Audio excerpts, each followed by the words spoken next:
یہ radio Pakistan podcast ہے۔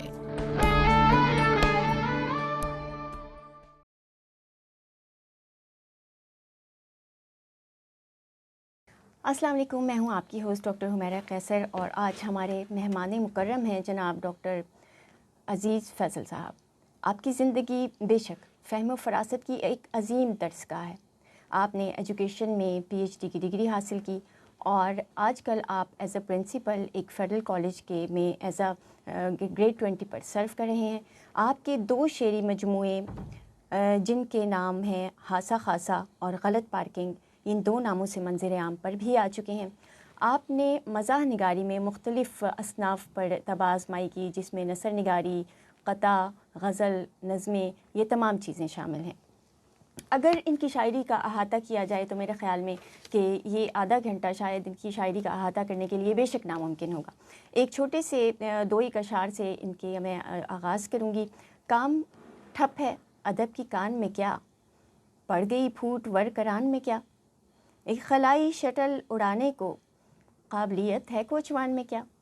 جی سر، آج ہم آپ کی ملاقات کروانے جا رہے ہیں اس ایک نامی گرامی شاعر کے ساتھ جنہوں نے مزاح کی دنیا میں ایک عظیم و شان کارنامے قائم کیے۔ ہم ملاقات کروانے جا رہے ہیں آپ کی ڈاکٹر عزیز فیصل صاحب سے۔ السلام علیکم سر۔ وعلیکم السلام۔ جی سر، سب سے پہلے تو میں ریڈیو پاکستان کی جانب سے آپ کو خوش آمدید کہتی ہوں، اور آپ کا بہت کرم نوازی کہ آپ نے اپنی مصروف جو اسکیجول تھا اس میں سے ہمارے لیے وقت نکالا۔ ہماری سر یہ خواہش ہوگی کہ آپ جو اپنے ہمارا انٹرویو کا آغاز کرنے سے پہلے ہم چاہیں گے ہم کچھ جمپل کے بارے میں کچھ آپ ہمیں بتائیں کہ کس طرح سے آپ کا جمپل کہاں ہوا، اور پی ایچ ڈی تک اور اس کے ساتھ ہی مزاح نگاری تک پہنچنے تک کیسا سفر رہا اور کس طرح سے آغاز ہوا۔ جی بہت شکریہ۔ سب سے پہلے تو ریڈیو پاکستان میاں والی کا بہت بہت شکریہ، چونکہ میاں والی میرا اپنا ہے، ریڈیو پاکستان میاں والی بھی میرا اپنا ہے، اور میں اس کی تمام انتظامیہ کا تہہ دل سے ممنون ہوں کہ مجھے میرے ہی گھر میں بلا کر بہت زیادہ میری عزت افزائی کی ہے۔ آپ نے سوال اچھا خاصا لمبا کر دی ہے۔ اب وہ جو کہتے ہیں نا دریا میں کوزے کو بند کرنا، تو اس کی کوئی متضاد بات کرنی پڑے گی۔ اب کوزے میں دریا بند کرنے کی کوشش کروں گا۔ میرا تعلق چونکہ کندیاں سے ہے، وہیں میں پیدا ہوا۔ میٹرک تک میں نے اپنی ایجوکیشن اپنے شہر میں ہی حاصل کی۔ اس کے بعد میاں والی کالج سے ڈبل میتھ فزکس کے ساتھ ہم نے بی ایس سی کی، اور پھر گردش حالات اسلام آباد لے گئے۔ وہاں انٹرنیشنل اسلامک یونیورسٹی میں میں نے ڈاکٹریٹ ایجوکیشن میں کی۔ Indigenous P H D scholarship آئے تھے 2004 میں، وہ میں نے ون کیا، اور اس کے برکت سے پی ایچ ڈی ایجوکیشن وہاں انٹرنیشنل اسلامک یونیورسٹی سے کی۔ ساتھ ہی ایم اے اردو پرائیویٹ کینڈیڈیٹ کی حیثیت سے پنجاب یونیورسٹی میں، وہاں سے میں نے وہ ایم اے اردو کیا، کیونکہ ذوق تو یہ موجود تھا۔ ہمارے محترم اس وقت کندیاں میں مقیم تھے، میری انتہائی خوش قسمتی پروفیسر ڈاکٹر غفور شاہ قاسم صاحب، آج کل وہ ایف سی یونیورسٹی لاہور میں ہوتے ہیں۔ وہ ہمارے مینٹر بھی تھے، ہمارے گائیڈ بھی تھے، ہمارے بڑے بھائی بھی تھے۔ تو انہوں نے ہمیں شاندار ٹپس بتائیں، اور وہ ایک میرے جیسا ناہنجار بندہ اچانک ہی حادثاتی طور پر ایم اے اردو بھی کر گیا۔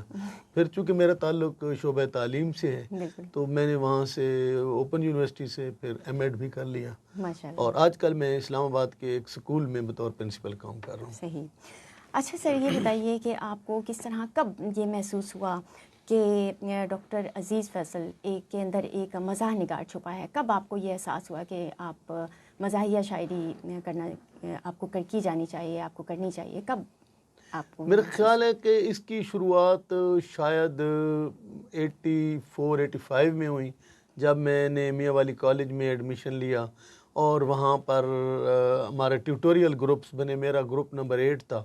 تو ایسے ہی مجھے یاد ہے میں نے اپنا پہلا مزاحیہ شعر اپنے ٹیوٹر پروفیسر عبدالرؤف خان نیازی، جو کیمسٹری کے ہمارے پروفیسر تھے، وہ ہمارے ٹیوٹر تھے، تو ان کے لیے پھر میں نے یہ شعر کہا نا۔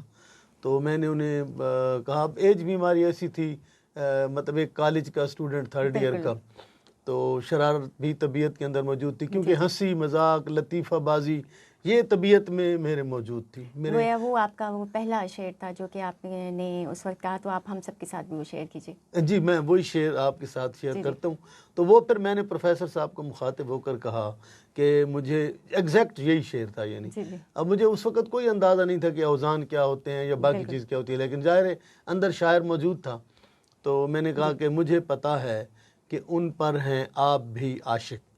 اب جب میں نے یہ کہا نا, لفظ عاشق استعمال کیا نا, تو سارے لڑکوں نے پروفیسر صاحب کی بڑی کلاس لی کہ پروفیسر صاحب بھی عاشق. تو پروفیسر صاحب ہمارے بڑے ذہین تھے, انہوں نے کہا دوسرا مصرع بھی سنے. میں نے پھر کہا جی مجھے پتا ہے کہ ان پر ہیں آپ بھی عاشق, خدا بھی جن پہ درود و سلام کہتا ہے. تو وہ پھر بڑے وہ ممنون ہوئے نا, یعنی کہ آپ نے ان کو کور بھی کر لیا. اور وہ میرے بہت محترم پروفیسر تھے, میں ان کو ایسی بات تو نہیں کر سکتا تھا نا جو ان کے کسر شان ہو. تو اس طریقے سے پھر آغاز ہوا.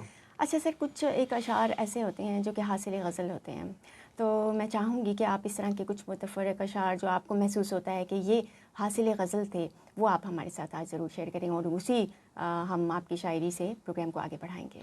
اچھا, میرا ایک شعر نا وہ بڑا وائرل ہوا, وہ پتہ نہیں جان ایلیا کے نام سے کس نے کہہ دیا, تو وہ دراصل اس وقت تو ایک ہی تھا, اب دو ہو گئے. تو میں وہ دو اشعار آپ کو سنا دیتا ہوں کہ سر کو سبی بنائے رکھتے ہو, ذہن کالام کیوں نہیں کرتے. کیا بات ہے. سر کو سبی بنائے رکھتے ہو, ذہن کالام کیوں نہیں کرتے. نوکری کر رہے ہو مدت سے, تم کوئی کام کیوں نہیں کرتے. یہ سرکاری ملازم پر ایک قسم کا جو طنزیہ, کیونکہ جو جی اس کے علاوہ میں چلیں جو چیز میں اب نوٹ کر, کیونکہ میرا حافظہ بہت زیادہ کمزور ہے, بادام اتنے زیادہ کھاتا نہیں ہوں, تو لہذا میں جو چیز میرے سامنے آ گئی. بادام سے مجھے یاد آیا کہ آپ نے بادام پر بھی ایک شعر کہا ہے. جی, لیکن پہلے میں کیوں نہ ڈاکٹر پر جو ایک دو اشعار لکھے ہیں میں وہ سنا دوں. پہلے ڈاکٹر پر, کیونکہ آپ خود ڈاکٹر ہیں, تو یقیناً یہ آپ کے بارے میں نہیں ہے, لیکن بہرحال میرا ایک شعر کہ پھر ڈاکٹر کو بھانڈے نہ دھونے کے جرم میں, پھر ڈاکٹر کو بھانڈے نہ دھونے کے جرم میں پیٹا ہے اہلیہ نے سٹیتھوسکوپ سے. ایک نیا آلہ تشدد کہہ لیں, سٹیتھوسکوپ. اچھا, ایک میں نے شعر لکھا کہ ایک کلینک پہ شہر سڈنی میں, ایک کلینک پہ شہر سڈنی میں, ایک کلینک پہ شہر سڈنی میں سنگ مرمر ملا ہے کڈنی میں. اچھا, میں نے جب یہ شعر کہا تو مجھے سڈنی سے ایک خاتون کا فون ہے کہ سر آپ اس کا مطلب ہے سڈنی میں ہیں, تو آج آپ کے ساتھ شام کو نشست رکھتے ہیں. میں نے کہا نہیں جی, میں تو اسلام آباد میں بیٹھا ہوں. کہتے نہیں جی آپ نے اپنی شاعری میں ابھی سڈنی استعمال کیا, تو ہم سمجھے آپ سڈنی میں. میں نے کہا محترمہ میں تو اپنی شاعری میں جہنم بھی استعمال کر چکا ہوں, تو اس کا مطلب یہ تو نہیں ہے کہ میں براہ راست جہنم سے مخاطب ہوں. تو ایک اور کسی ایک حاسد کے لیے دو اشعار ہیں کہ میرے حاسد یوں تیرے ارمانوں کی بربادی ہو. صحیح. میرے حاسد یوں تیرے ارمانوں کی بربادی ہو, تیرے ہر چھوٹے بھائی کی تجھ سے پہلے شادی ہو. تیرے ہر چھوٹے بھائی کی تجھ سے پہلے شادی ہو, اور اگر شادی ہو جائے تو پھر 9-10 برسوں میں تیرے گھر میں 14-15 بچوں کی آبادی ہو. ارے واہ, مقرر ہو جیسے. جی بہت شکریہ. میرے حاسد یوں تیرے ارمانوں کی بربادی ہو, تیرے ہر چھوٹے بھائی کی تجھ سے پہلے شادی ہو, اور اگر شادی ہو جائے تو پھر 9-10 برسوں میں تیرے گھر میں 14-15 بچوں کی آبادی ہو. یہ ہم جو شادی شدہ لوگ ہیں جب محفل میں بیٹھے ہوتے ہیں اور گھر سے اچانک کال آتی ہے, تو اس کیفیت کو میں نے نظم کرنے کی کوشش کی ہے کہ منہ پہ آتی ہے ناگواری سی, اچھا, لب پہ اکھڑا جواب ہوتا ہے. اچھا, منہ پہ آتی ہے ناگواری سی, لب پہ اکھڑا جواب ہوتا ہے. گھر سے بیگم کی کال آئے تو موڈ کتنا خراب ہوتا ہے. تو ایک اور قطع کہ یہ قطع میرا زیادہ مشہور بھی ہوا ہے کہ بیماری یہ ایسی ہے دواؤں سے بھی جس میں تھوڑا سا کسی روز افاقہ نہیں ہوتا, تھوڑا سا کسی روز افاقہ نہیں ہوتا. یہ راز کھلا گھوم کے خیبر تا کراچی, ارے واہ, چولوں کا کوئی خاص علاقہ نہیں ہوتا. یہ چند ایک اشعار. اچھا سر, آپ نے جو آپ کی جو شاعری تھی اس میں میں نے پڑھا تو مجھے محسوس ہوا کہ کچھ ایک نئی اصناف بھی آپ نے متعارف کروائیں. جی. جیسا کہ آپ نے کچھ ایک متزاحیہ ایک لفظ تھا وہ آپ نے انٹروڈیوس کروایا شاعری میں ایک نیا، اسی طرح سے آپ نے نصرانچے کا لفظ بھی انٹروڈیوس کروایا، اور آپ نے کچھ ایک غزلیات کہیں جو کہ انگریزی اس میں جو قافیہ بھی استعمال کیا، کچھ ایک میں آپ نے عربی قافیہ بھی استعمال کیا، بلکہ آپ کو جو زیادہ جو آپ کی جو وجہ شہرت بنی وہ وہی عربی جو قافیے کی غزل تھی ہاذا ہاذا. تو اگر اس کے کچھ اشعار یاد ہوں آپ کو تو آپ وہ ہمارے ساتھ ضرور شیئر کیجیے. ٹھیک ہے. وہ اس کا قافیہ ہے ہاذا. میں جب اسکول پڑھتا تھا کندیاں ہائر سیکنڈری اسکول میں، تب تو ہائی اسکول تھا، تو وہاں پر پھر 6ٹھی 7ویں 8ویں میں نا 3 سبجیکٹ ہوتے تھے، عربی، فارسی اور ڈرائنگ. تو میرے بابا جی نے مجھے، اللہ تعالیٰ ان کو غریق رحمت کرے، کتنے وہ ان کی یعنی اچھی نظر تھی ان کی، انہوں نے مجھے عربی رکھوائی نا، تو پھر عربی سے میرا شغف پھر ذرا زیادہ ہوا. تو وہ پھر ہاذا بھی اسی ردیف میں کہ کر دیا کیس نے لیلا سے تقاضا ہاذا، کر دیا کیس نے لیلا سے تقاضا ہاذا، نام اب کر دو میرے خود ہی پلازا ہاذا، اور خواب میں آ کے چڑیلیں اسے سمجھاتی ہیں، خواب میں آ کے چڑیلیں اسے سمجھاتی ہیں، خواب میں آ کے چڑیلیں اسے سمجھاتی ہیں، ایسے ملتے نہیں رخسار پہ غازہ ہاذا. اور اس نے جب پوچھا مجھے گفٹ میں کیا دو گے تم، اس نے جب پوچھا مجھے گفٹ میں کیا دو گے تم، تھام کر دل کو میں کہنے لگا ہاذا ہاذا، تھام کر دل کو میں کہنے لگا ہاذا ہاذا، اور صاحب خانہ سے کہنے لگا باذوق ڈکیت، صاحب خانہ سے کہنے لگا باذوق ڈکیت، قبل از ڈھاکہ غزل دیکھیے تازہ ہاذا. کیا بات ہے. اور اہلیہ ڈانٹ کے کہنے لگی مولانا سے، اہلیہ ڈانٹ کے کہنے لگی مولانا سے، جیب میں بال مسمات کے ماذا ہاذا. کیا بات ہے. یہ وہ غزل تھی. یہ بہت آپ کی ایک مقبول ترین غزل تھی. بہت شکریہ آپ نے اس غزل کو ہمارے ساتھ شیئر کیا. اچھا ایک چیز اور میں پوچھنا چاہوں گی کہ آپ کو مزاحیہ ادب کی طویل ترین نظم لکھنے کا بھی اعزاز حاصل ہے. ہم وہ طویل ترین نظم تو اس پروگرام میں شامل نہیں کر پائیں گے، لیکن میں چاہوں گی کہ اس کے کچھ اشعار آپ ضرور ہمارے ساتھ اس کے شیئر کیجیے. ہاں، چونکہ میں نے آپ کو پہلے عرض کیا کہ میرا حافظہ اتنا شاندار نہیں ہے. کچھ ایک اشعار اس کے عطا ہو جائیں. وہ چونکہ وہ آزاد نظم کی فارمیٹ میں ہے نا، تو آزاد نظم ظاہر ہے وہ اس طرح میرے پاس میری کاش کتاب ہوتی تو میں یقیناً، یہ میری بھی خواہش تھی کہ میں ریڈیو پاکستان میاں والی میں وہ اس کا آغاز کرتا پڑھنے کا، لیکن افسوس کہ میرے پاس کتاب نہیں ہے، اور اس طرح مجھے وہ زبانی یاد بھی نہیں ہے. لیکن یہ ہے کہ وہ آزاد نظم کی فارمیٹ میں طویل ترین نظمیں، میں پچھلے دنوں انور مسعود صاحب کو کتاب دینے گیا تو میں نے ویسے ان سے پوچھ لیا کہ سر یہ 71 پیج کی میری نظم ہے، تو آپ نے اتنی طویل نظم کہیں پڑھی ہے؟ تو بقول انور مسعود صاحب کے، ان کا ظاہر بڑے صاحب مطالعہ، اور وہ آپ کو پتہ ہے جس سطح کے وہ ہمارے زندہ لیجنڈ ہیں مزاح کے، تو انہوں نے کہا نہیں فیصل صاحب میں نے ایسی طویل نظم نہیں پڑھی، اور پھر خاص طور پر آزاد نظم کے فارمیٹ میں تو یہ چیز ہے ہی نہیں جی. تو الحمدللہ اللہ نے مجھے یہ سعادت دی ہے. اچھا سر، یہ بتائیے گا کہ کوئی ایک واقعہ جس پر آپ نے شاعری لکھی ہو، جس طرح سے ایک جو قلم کار ہوتا ہے اس میں یہ خاصہ ہوتا ہے کہ وہ کسی بھی واقعے کو دیکھتا ہے تو اس کو محسوس کرتا ہے اور اسے ضرور اپنی قلم کے ذریعے سے لکھتا ہے. کوئی ایک ایسا واقعہ آپ ضرور ہمارے ساتھ شیئر کیجئے کہ جس کے بعد آپ نے کوئی نظم، کوئی غزل کہی ہو اور اس کو. اور دوسرا سوال اس کے ساتھ ہی لف کروں گی، وہ یہ کہ آپ اپنی شاعری میں کسی بھی فلسفی کو اور جو شاعری ہے، جو مزاح کا ایک ایلیمنٹ ہے، ان دونوں کو کس طرح سے بیلنس کرتے ہیں؟ یہ ان دو سوالوں کو میں نے اکٹھا لف کیا، پھر آپ کہیں گے کہ کئی ایک سوالوں کو میں لف کر دیتی ہوں. چلو کوئی مسئلہ نہیں. وہ جو آپ نے پہلا، چونکہ میں تو ایک اسکول پرنسپل بھی ہوں، بچوں میں ہم مارننگ اسمبلی کراتے، تو ایک دن میں مارننگ اسمبلی میں تھا تو بچے ہمارے پڑھ رہے تھے. جب پتہ نہیں میں کسی کیفیت میں تھا یا وہ بچے پڑھ بہت خوبصورت لے میں رہے تھے، جب انہوں نے یہ پڑھا کہ زندگی شمع کی صورت ہو خدایا میری، تو میرا وہیں پر قطع ہو گیا. میں پھر فوراً میں نے وہ نوٹ کر لیا. میں نے ایک دلہن کے خیالات نظم کیے کہ جو جس کی شادی ہوتی ہے تو یہ ظاہر ہے سب کی بات نہیں کرے، مزاح نگار تو ناہمواری کی بات کرتے ہیں، جو ناہموار رویہ ہے.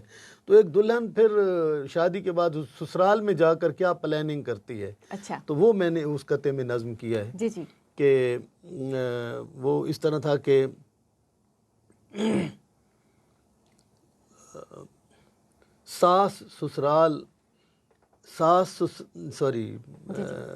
چلے مجھے یاد آ جائے گا، اب اگلا سوال کر میں پھر دوبارہ. اچھا سر، آپ یہ بتائیے گا کہ ایک شعر پڑھوں گی میں آپ کا، اور اس کے بعد آپ نے مجھے یہ بتانا ہے کہ یہ بشیرہ کون ہے.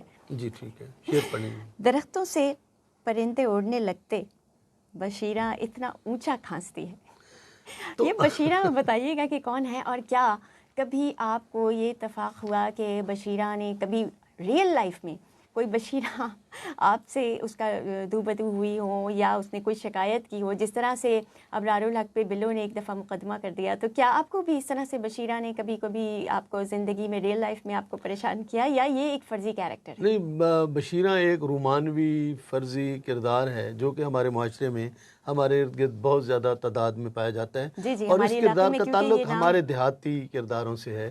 یہ ایک ایسی بھولی بھالی اور سادہ قسم کی لڑکی ہے کہ جو ایک بہت حیادار قسم کی خاتون ہے، جو محبت بھی ایک حیا کے تقاضوں کے تحت کرتی ہے.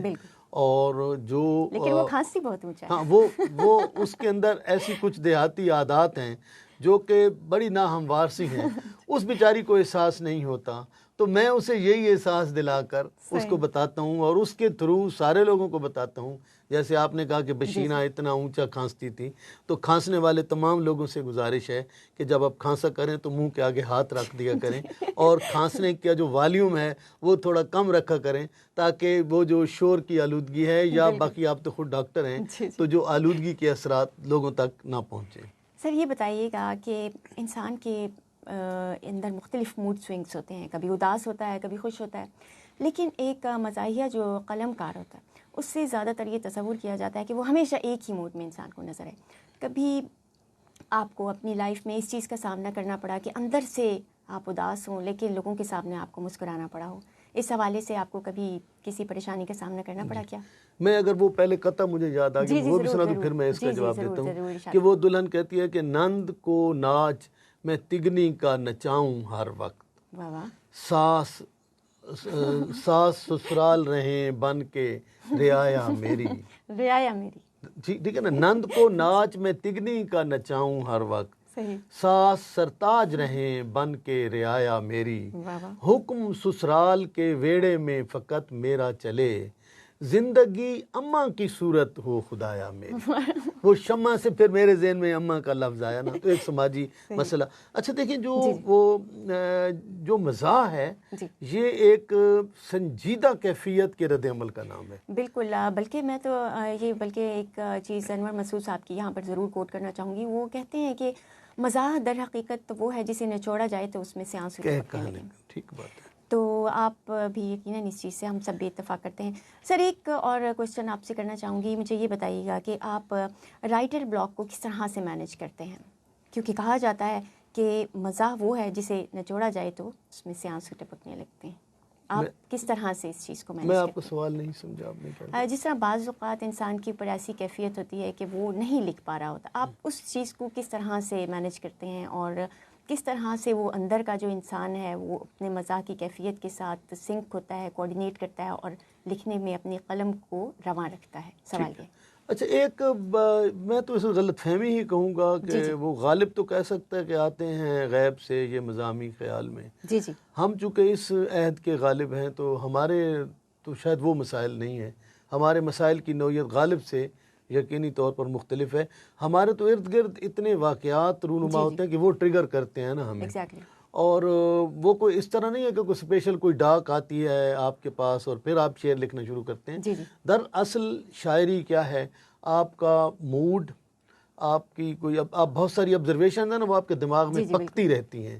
اور وہ ایک دفعہ جس طرح جب پھل پک جاتا ہے تو پھر وہ زمین پر گر پڑتا ہے، تو وہ اس لمحے کا انتظار کرنا چاہیے کہ آپ کے بہت سارے آئیڈیاز، بہت سارے آبزرویشنز، آپ کے ذاتی تجربات جب کسی خاص تجربے کی بھٹی سے گزر جائیں تو اس کے پکنے کا جب وقت آ جائے تو پھر وہ وقت ہوتا ہے کہ جب آپ کوئی نہ کوئی چیز تخلیق کرتے ہیں، اور میرا خیال ہے اس وقت سے پہلے تخلیق نہیں کرنا چاہیے۔ بہت اچھی بات آپ نے کہی، مطلب یہ کہ کچھ ایک شاعروں کے بارے میں کہا جاتا ہے کہ وہ زبردستی کے یا بھرتی کے شاعر شامل کر لیتے ہیں۔ اس کی ریزن میرے خیال میں یہی ہوتی ہے کہ وہ اپنے موڈ سوئنگس کو فالو نہیں کر رہے ہوتے۔ آپ نے بہت ہی اچھی بات کی۔ اچھا سر، ایک آپ نے جو انگریزی قوافی میں ایک غزل کہی اور اس کے ایک شعر کچھ یوں تھا کہ اس کا محبوب ہیک ہو گیا ہے، دل کا اس کو اٹیک ہو گیا ہے، اس کے چند ایک اشعار ضرور شیئر کیجیے گا، کیونکہ یہ ایک بالکل مختلف ایک قوافی تھی جس کے اوپر آپ نے ایک یہ غزل کہی، تو میں چاہوں گی کہ اس کے چند ایک اشعار عطا ہو جائیں۔ جی ضرور۔ وہ کہ اس کا محبوب ہیک ہو گیا ہے، اچھا، دل پہ اس کے اٹیک ہو گیا ہے، واہ واہ، اور پاؤڈروں سرخیوں سے وہ مکھڑا اچھا، رفتہ رفتہ بلیک ہو گیا ہے، پاؤڈروں سرخیوں سے وہ مکھڑا رفتہ رفتہ بلیک ہو گیا ہے، اب وہ بیوی سے بھی نہیں ڈرتا۔ یہ تو ہو نہیں سکتا۔ ہاں جی، اب وہ بیوی سے بھی نہیں ڈرتا، اب وہ اتنا کریک ہو گیا ہے، اب وہ بیوی سے بھی نہیں ڈرتا، کیا بات ہے، اب وہ اتنا کریک ہو گیا۔ یہ اس طرح کچھ اشعار تھے۔ جی بالکل، بہت بہت ہی خوبصورت۔ مجھے لگتا ہے کہ آپ آج گھر جا پائیں گے کیا؟ نہیں، وہ یہ مسئلہ نہیں ہے۔ دیکھیں، جو میں سمجھتا ہوں کہ مزاح نگار ہو یا کوئی قلم کار ہو، سب سے بری تنقید اس پر یہ ہوتی ہے کہ جو کچھ وہ کہے وہ سارے کا الا بلا اسی کے اوپر ہی ڈال دیا جائے۔ دیکھیں نا، ہمارا جو ایک کوئی بھی مزاح نگار ہے، فنون لطیفہ کا کوئی بھی شخص ہے، اس کی جو لکھتا ہے نا، تو دو چیزیں ہوتی ہیں، اس میں کوئی شک نہیں، اس کے اپنے تجربات بھی شامل ہوتے ہیں، لیکن میرا خیال ہے غالب حصہ اس کے مشاہدات کا ہوتا ہے۔ میں اپنا دکھ بھی بیان کرتا ہوں، لیکن میں ساتھ ساتھ اپنے ان لوگوں کا بھی دکھ بیان کرتا ہوں جو میرے مشاہدے میں آتے ہیں۔ سر، کہنے میں تو یہ ہے کہ جتنے بھی قلم کار ہوتے ہیں اپنے گرد و پیش کے جو ان کے کرنٹ ایشوز ہوتے ہیں اس سے متاثر ہوئے بغیر نہیں رہ سکتے۔ کیا آپ نے کوئی کرنٹ ایشوز پر بھی کوئی اشعار کہے، اور کون سا ایسا کوئی واقعہ ہے یا کون سی ایسی کوئی نظم ہے جو آپ نے کرنٹ ایشو پہ کہی اور آپ کو لگتا ہے کہ یہ آپ نے نہ کہتے تو شاید آپ آج یہ نہ ہوتے، یا آپ کو اپنی وہ بہت ہی پسند ہو، وہ آپ ہمارے ساتھ ضرور شیئر کیجیے؟ ضرور۔ اصل میں جو کوئی بھی قلم کار ہے، جی، فنون لطیفہ کا کوئی بھی شخص، اگر وہ عہد حاضر سے اگر وہ اپنا رابطہ منقطع کر لے تو وہ پھر اس کا مطلب ہے اس زمانے کا شاعر نہیں ہے یا اس زمانے کا قلم کار نہیں ہے، اور بلکہ میں تو یہ کہوں گا کہ وہ اس قلم کار کو اپنے رویے پہ دوبارہ غور کرنا چاہیے، کیونکہ جو کچھ آپ کے گرد و پیش میں ہو رہا ہے، ہر شعر کا، ہر فن کا ایک اپنا زمانہ ہوتا ہے۔ مثلا اگر میں نے ایک شعر اس زمانے کے لیے کہا ہے اور میں یہ کتاب آج سے 100 سال بعد کے لیے لا رہا ہوں، میرے خیال میری کتاب آؤٹ ڈیٹڈ شمار ہوگی۔ اچھا، جو آپ کہہ رہے ہیں کہ جو کون سا ایسا رویہ ہے سوشل میڈیا پر جو میں چونکہ میرا تعلق سوشل میڈیا سے زیادہ رہا ہے، کہ میں جب 2011 میں فیس بک پر آیا، اس وقت سوشل میڈیا ایک قسم کا عروج پر تھا، تو سوشل میڈیا کے پھر بہت سارے ایشوز، جیسے یہ فیک آئی ڈی کا ایک ایشو ہے، جس پر میں نے اپنی ایک غزل کہی تھی کہ لوگوں نے مطلب فیک آئی ڈیز بنا رکھی ہیں، مردوں نے زنانہ فیک آئی ڈیز بنا رکھی ہیں، زنانیوں نے مردانہ فیک آئی ڈیز بنا رکھی ہیں، اور اس حوالے سے بہت سارے تماشے پھر ہم سنتے بھی رہتے ہیں۔ تو اس حوالے سے میری ایک غزل تھی جو بہت مشہور ہوئی، تو میں اس کے کچھ اشعار وہ آپ کے سامنے پیش کر دیتا ہوں کہ فیس بک پر جو تمہارے لیے گلنار تھی میں تھا، فیس بک پر جو تمہارے لیے گلنار تھی میں تھا، وہ جو اللڑ سی بڑی شوخ سی مٹیار تھی میں تھا، اور وہ جو ہر وقت وہ جو آمادہ امداد تھے ہر وقت وہ تم تھے، جس کو پیسوں کی ضرورت تھی جو نادار تھی میں تھا، اور تم کو یہ جان کے ممکن ہے پریشانی سی بھی ہو، تم کو یہ جان کے ممکن ہے پریشانی سی بھی ہو، وہ جو معقول سے رشتے کی طلبگار تھی میں تھا۔ یہ وہ بڑی مشہور، اور ابھی جو یہ عشق انداز میری طویل نظم آئی ہے اس میں بھی اسی رویے کو کہ تو ہم آپ کی ضرور سننا چاہیں گے، لیکن کیونکہ آپ نے وہ طوالت کی وجہ سے ہم اسے پروگرام میں شامل نہیں کر سکے، لیکن آپ آج اس وعدے کے ساتھ یہاں سے جائیں گے کہ ہم اس کو اپنے پروگرام میں ضرور شامل کریں۔ سر، نئے آنے والے جو شعراء ہیں ان کو کیا میسج آپ دینا چاہتے ہیں، کچھ کہنا چاہیں گے ان کو؟ جی میں سمجھتا ہوں کہ وہ کہتے ہیں نا کہ یا تو آپ شاعر بندہ ہوتا ہے یا شاعر نہیں ہوتا. جی جی اگر یہ چیز کوئی سنجیدہ شعراء کے لیے 99% درست ہے تو مزاحیہ شعراء کے لیے کہ یا تو بندہ مزاحیہ شاعر ہوتا ہے یا مزاحیہ شاعر بالکل نہیں ہوتا. آپ اگر شاعر ہیں، آپ اگر افسانہ نگار ہیں تو آپ ضرور لکھیں. اگر آپ نہیں ہیں، اور اس کا انسان کو پتہ ہوتا ہے بائی برتھ انسان میں جی بالکل، وہ اگر آپ میں وہ جبلت نہیں، ہر بندے کی نا ایک پاور پوائنٹ ہوتا ہے. آپ اپنے پاور پوائنٹ، اگر آپ اچھا شعر لکھ سکتے ہیں شعر لکھیں، افسانہ نگار ہے تو افسانہ لکھیں. جو پاور پوائنٹ ہیں اس کے اندر ہیں، اپنی جو ہے نا مطالعہ وہ کرتے رہیں اور اپنی آبزرویشن اور مشاہدہ اس کو بہت زیادہ تیز رکھیں. تو میرے خیال اللہ رحم کرتا ہے انسان پر اور انسان لکھ پاتا ہے. سر بہت شکریہ آپ کے ساتھ گفتگو کا، بہت ہم سب کو اچھا لگا، آپ کے بارے میں جان کر بہت اچھا لگا. آپ کی شاعری تو بے شمار ہم سننا اور بھی چاہیں گے، لیکن پروگرام میں کیونکہ وقت کی قلت کے باعث ہمیں یہاں پر پروگرام اپنا اختتام پذیر کرنا پڑے گا. ہم ریڈیو پاکستان کی جانب سے آپ کا بہت شکر گزار ہیں کہ آپ نے اپنے بزی اسکیڈول میں سے ہمارے لیے بہت سارا وقت نکالا، اور ہم دوبارہ بھی آپ کو مدعو ضرور کرنا چاہیں گے.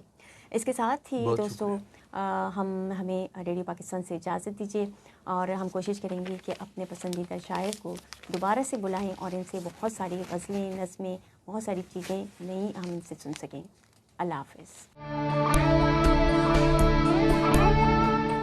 یہ ریڈیو پاکستان پوڈ کاسٹ ہے.